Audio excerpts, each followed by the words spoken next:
This kid, he was talking to me about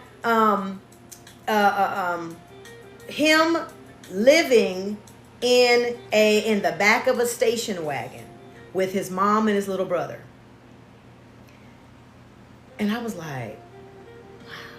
Because he was explaining how he got locked up.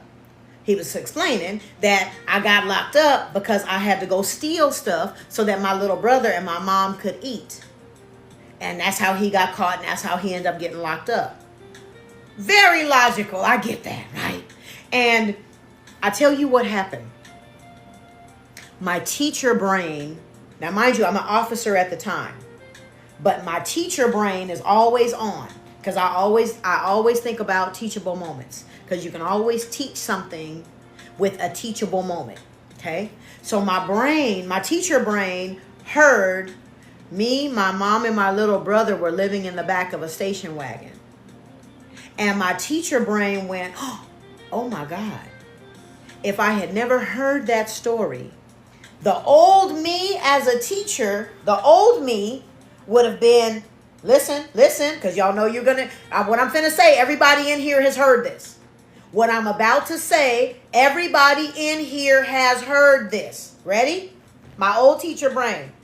Where's your homework? You didn't do your homework? Everybody turn in your homework. You didn't do your homework? Blah, blah, blah, blah, blah. Homework. Everybody in here has heard that. Right? Everybody has heard that. Put a 1 in the chat if you've heard that. Where's your homework? Turn in your homework. How come you didn't do your homework? Everybody in here has heard that. All right? So my old brain was like, oh my God. The old me as a teacher said that. Those are words that came out of my mouth as the older version of me as a teacher. I've said that. But when I heard this baby, he was about 18. I call everybody babies. Everybody's a baby. Okay, y'all my baby, so everybody's a baby. Okay. I was like, this baby just said he lived in the back of a station wagon with his mom and son. So my old brain was like, oh my God, if this kid had come into my classroom, I would have said, where's your homework? And he would have never told me I don't have a home. Oh my God. And I would have been fussing. The old version of me as a teacher, I would have been fussing at this kid because he didn't turn in his homework, not knowing this kid didn't have a home. How you gonna do homework if you ain't got no home?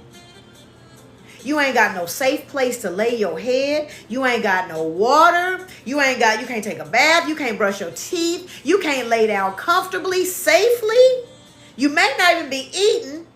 And that is one of the many things I'm grateful that I became an officer. I'm so grateful.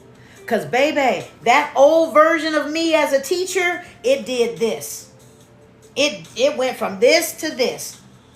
So when I went back into teaching and I started teaching kids who were on probation, with the intention of let me feed into them so that they don't go to lockup, I had a whole bunch more value to give them babies. Right.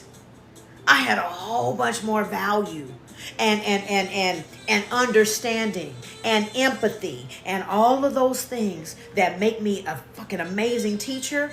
I learned all that, not all of it, but a huge part of it I learned when I was an officer dealing with kids who were locked up.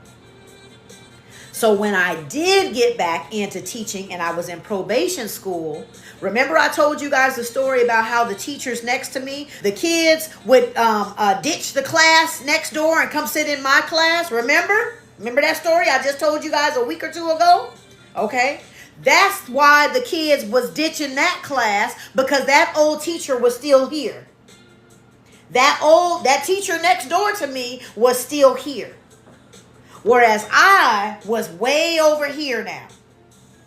Okay? I'm the one bringing food, breakfast, cereal so these kids can eat. Because I understand.